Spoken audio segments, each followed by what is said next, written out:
Assalomu alaykum. Bizlarni kuzatib turgan aziz mijozlarimiz, kechagi o'sha o'yin bo'yicha Nestle o'z Navoiydagi o'yinimiz bo'yicha mana Dubayga bir kishilik biletni Humoyun akamiz yutdilar deb e'lon qildik kecha. Mana o'zlari tashrif buyurganlar aka. Tabriklaymiz. Sizni o'sha bir kishilik Dubayga sayohat bileti bilan tabriklaymiz aka. O'yin bo'yicha qanaqa taassurotlaringiz bor? O'yin qanday o'tdi? Nima deysiz biz bilan bizning ishimizdan shu o'yin to'g'risida qanaqa fikrlaringiz bor? Mamnunmisiz aka? Avvalambor assalomu alaykum.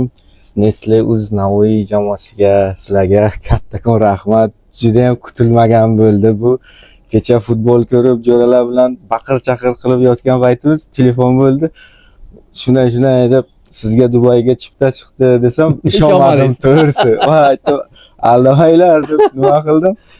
Lekin juda ham xursand bo'ldim. Sizlarni tanlaganimdan bag'oyatda xursandman. Sizlarni ishlaringizga omad tilayman. Bunaqa konkurslarni yana davom ettiring. Xudo xolasa bundan zo'rlarini ham qilamiz inshaalloh. Sizlarni narx-navolar bo'yicha ham lekin gap yo'q sizlarda. Rahmat aka. Sizlar G'azg'ondan kelib shu yerdan savdo qilib ketaman. Asosan egizaklarimga sifati ham, boshqasi ham hamma narsasi maromida chotki. Rahmat. Rahmat sizlarga. Rahmat aziz muxlislar. Mana akamiz dumoqlari cho'q, xursandlar. Qolgan yutuq egalarini ham tabriklaymiz. Yana bitta narsa, o'sha negativlarga aytmoqchi biza. Negativlar xafa bo'lmanglar. Xudo xolasa sizlarga ham keyingi safar albatta yutuq chiqadi. Hammalaringizga rahmat. Rahmat hammaga. Salomat bo'ling.